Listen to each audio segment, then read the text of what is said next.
नमस्ते सभी को। मैं राजदीप आगले इस YouTube चैनल पर आप सभी का स्वागत करता हूँ। आज के वीलॉग का एपिसोड का जो विषय है, तो पिछले सप्ताह में जो ट्रेंडिंग इशू जो नेशनल इंटरनेशनल लेवल पर थे, उसकी हम लोग आज यहाँ पे चर्चा करेंगे। तो पहला जो उसमें सब्जेक्ट आता है तो वो है स्टारलिंक सैटेलाइट सर्विसेज, जो एक अमेरिकन कंपनी है। और वो स्टारलिंक सैटेलाइट सर्विसेज से भारत की जियो कंपनी और एयरटेल कंपनी जो लार्जेस्ट सर्विसेज है प्रोवाइड करती है, इनका एग्रीमेंट हुआ है। तो उसकी हम लोग चर्चा करेंगे। जो दूसरा विषय है तो यूक्रेन और रशिया का वार और चाइना और ताइवान के बीच में जो संघर्ष है, इस दिशा में हम लोग आज ये दूसरे विषय पर हम लोग आज एक चर्चा करेंगे। और तीसरा जो विषय है तो चाइना ने जो टैरिफ रिवाइज किए और इम्पोज किए, तो उसका क्या परिणाम देश विदेश में और भारत पर होने वाला है, इसकी भी हम लोग आज चर्चा करने की कोशिश करेंगे।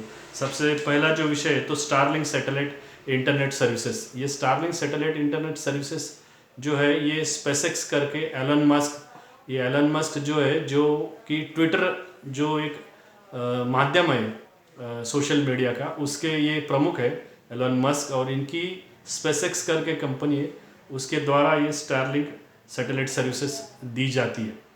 और इसकी जो प्रमुख जानकारी है, तो इन्होंने इस कंपनी ने जो ये सैटेलाइट सर्विसेज देती है, तो इनके अब तक के 100 देशों में इनकी इंटरनेट सर्विसेज वो लोग दे रहे हैं।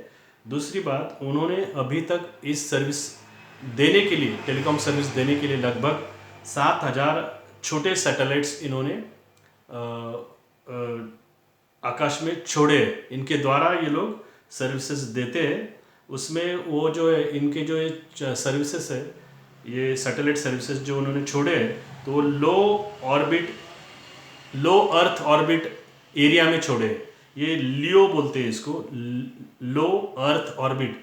ये लो अर्थ ऑर्बिट जो ये जो टर्म है, तो उसके समझने के लिए ये क्या रहता है, तो ये लगभग पृथ्वी से 200 किलोमीटर ऊपर, पृथ्वी से 200 किलोमीटर ऊपर से 2000 किलोमीटर तक ये जो अंतर है, इस अंतर को लो अर्थ ऑर्बिट बोला जाता है। तो ये लो अर्थ ऑर्बिट या तो लियो, इसमें ये जो सैटेलाइट्स है, ये सैटेलाइट्स द्वारा ये कंपनी सर्विस प्रोवाइड करती है।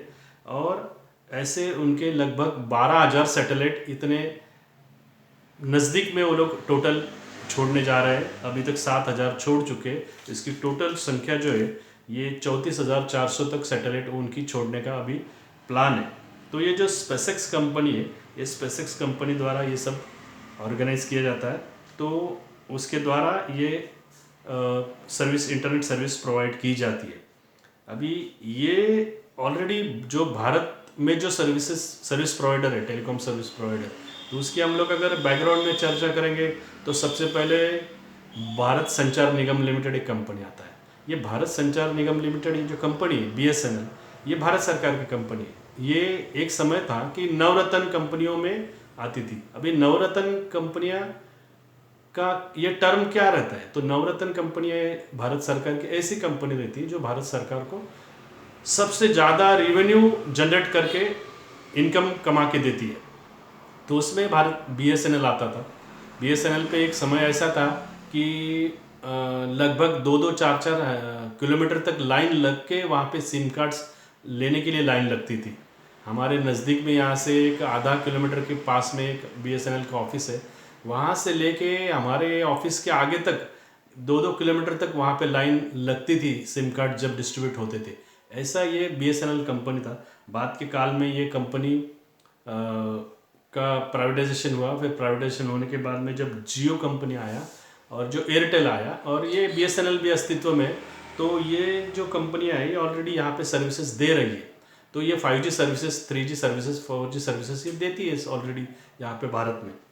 तो उसमें और ये सैटेलाइट सर्विस में क्या अंतर है, तो सैटेलाइट सर्विस की जो विशेषता है, तो ऑलरेडी 5G सर्विस तो भारत में अस्तित्व में है, लेकिन ये जो दूर दराज का जो भाग रहता है, ये दूर दराज के भाग में जहाँ पे केबल नेटवर्क या तो टावर नेटवर्क नहीं पहुँच पाता है, वहाँ पे सैटेलाइट सर्विस अच्छी तरह से सर्विस दे सकता है।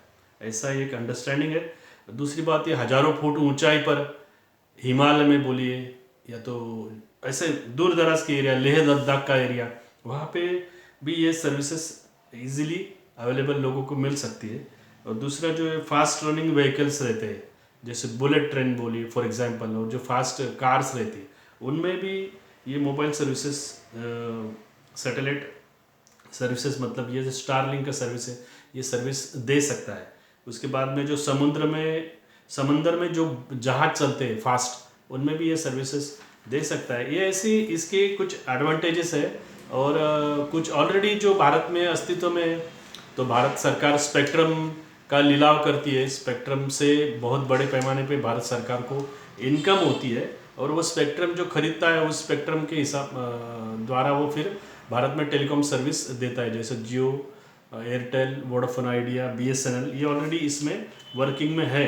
तो ये एक इशू है। लेकिन ये स्टारलिंक जो सर्विसेज है तो ये बहुत महंगी सर्विसेज आ सकती है आने वाले समय में। तो इसका जो रेट है तो ये लगभग अगर 35 अमेरिकन डॉलर पर मंथ, तो ये बड़ी अमाउंट बनेगी, क्योंकि ऑलरेडी भारत में 300, 400, 500 रुपये में महीने भर की अच्छी सर्विसेज मिल जाती है। और यहाँ पे जो सर्विस देंगे ये लोग, तो 35 अमेरिकन डॉलर की कीमत ही लगभग 3,500 रुपये होती है। तो ये महंगा जा सकता है, ऐसी एक सोच है। लेकिन फिर भी आज एशिया जो कॉन्टिनेंट है, एशिया कॉन्टिनेंट में भूटान करके एक छोटा देश है। तो ये जो भूटान देश है, ये बुद्धिस्ट कंट्री है, लेकिन इसने वहाँ पे ये स्टारलिंक की सर्विसेज उसके देशवासियों के लिए ली है। एक बड़ी बात है। तो इस विषय में हम लोग ये आज यहाँ पे रखना चाहते हैं कि जब स्टारलिंक मार्केट में आएगा तो और कंपटीशन तेज़ होगा। जो दूसरा विषय है तो ये जो ताइवान और चाइना का जो कोल्ड वॉर चल रहा है, तो ताइवान और चाइना का जो कोल्ड वॉर चल रहा है, तो ताइवान ये जो छोटा सा देश है, ताइवान की स्पेशलिटी ऐसा है कि ताइवान ये जो देश है ये चाइना से पूर्व दिशा में आता है और जापान से पश्चिम दिशा में है। मतलब जापान और चाइना के बीच में ये ताइवान आता है और समुंदर से घिरा हुआ ये देश है। लेकिन ये चाइना और ताइवान जो है ये एक ही भूभाग है, पूरा एक ही भूभाग का एरिया भी आता है। और ये ताइवान का स्पेशलिटी ऐसा है कि ताइवानी ये सेमीकंडक्टर जो आज की तारीख में हर चीज़ में सेमीकंडक्टर लगता है, इसके वो बहुत बड़े और क्वालिटी मैन्युफैक्चरर है। और इनका जो इस देश की जो विशेषता है, तो ये सेमीकंडक्टर में इनकी बहुत बड़ी इंडस्ट्री में इनका वो काम करते हैं वो लोग।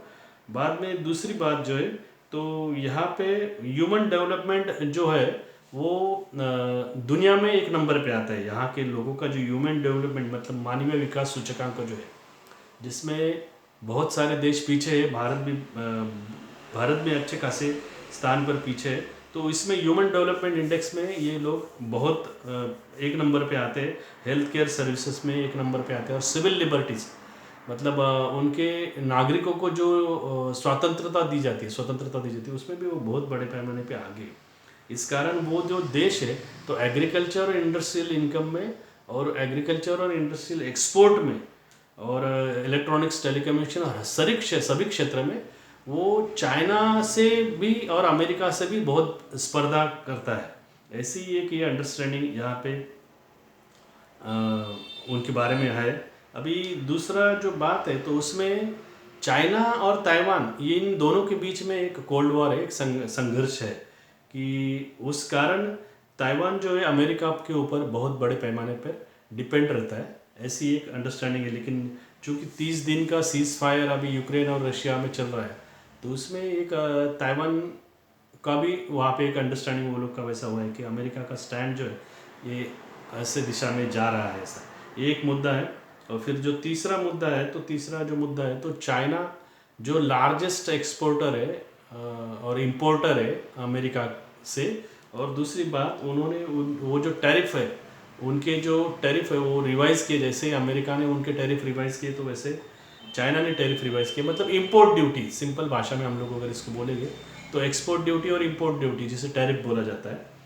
तो इंपोर्ट ड्यूटी लगभग 30% के आसपास अमेरिका ने इंपोर्ट ड्यूटी हर चाइना के माल के ऊपर लगाई। तो वैसा ही उसको काउंटर चाइना ने भी उसी दिशा में किया है। अभी उसका परिणाम जो है तो उसका परिणाम बहुत बड़े पैमाने पे जो अमेरिकन फार्मर्स है, दूसरी बात जो अमेरिकन एक्सपोर्टर है, उसमें बहुत बड़े पैमाने पे सोयाबीन, फिर कॉर्नफ्लावर, फिर डेयरी प्रोडक्ट है, फिर चिकन लेग्स का बहुत बड़ा इंपोर्टर है चाइना, अमेरिका से चिकन लेग्स इंपोर्ट करता है। फिर बीफ के प्रोडक्ट है, पॉर्क के प्रोडक्ट है, व्हीट और जो गेहूँ बोलते हैं, फिर कॉटन और गारमेंट, इसके बहुत बड़े इंपोर्ट चाइना अमेरिका से करता है। लेकिन उसके ऊपर अगर, और वैसे ही वैसा वैसा उल्टा उसी दिशा में कुछ और भी बातें हैं कि जो चाइना से अमेरिका बहुत बड़े पैमाने पे इंपोर्ट करता है। तो दोनों ने एक में के ऊपर वो 30% का इंपोर्ट ड्यूटी लगाने की वजह से उनके बीच में एक बहुत बड़ा भी संघर्ष वहाँ पे देखने को मिल सकता है। ये इंपोर्ट एक्सपोर्ट का संघर्ष देखने को मिल सकता है। तो ये जो तीन बातें, इससे भारत में जो है तो भारत को भी बहुत बड़े पैमाने पे इसमें संधि है चाइना से अपना जो व्यापार है वो बढ़ाने की दिशा में। वो लोगों ने भी हम लोगों ने भी उस दिशा में देखना चाहिए। और जो इंडस्ट्रियल और जो एग्रीकल्चर प्रोडक्ट जो चाइना जितने कॉम्पिटिटिव तरीके से बनाता है, हम लोग भी उस दिशा में सोचने की बहुत बड़े पैमाने पे ज़रूरत आज निर्माण हो चुकी है। तो आज के इस एपिसोड में ये इन तीन विषयों को हम लोग ने चर्चा की है। आपको अगर इस दिशा में और कुछ जानकारी चाहिए तो आप हमें कमेंट करके लिख सकते हैं इस यूट्यूब पर। और दूसरा, इसके सब्सक्रिप्शन आप ज़्यादा से ज़्यादा लीजिए तो, और इस वीडियो को यूट्यूब को शेयर भी कीजिए, इस लिंक को, जो कि इसका ज़्यादा से ज़्यादा प्रचार प्रसार हो। धन्यवाद।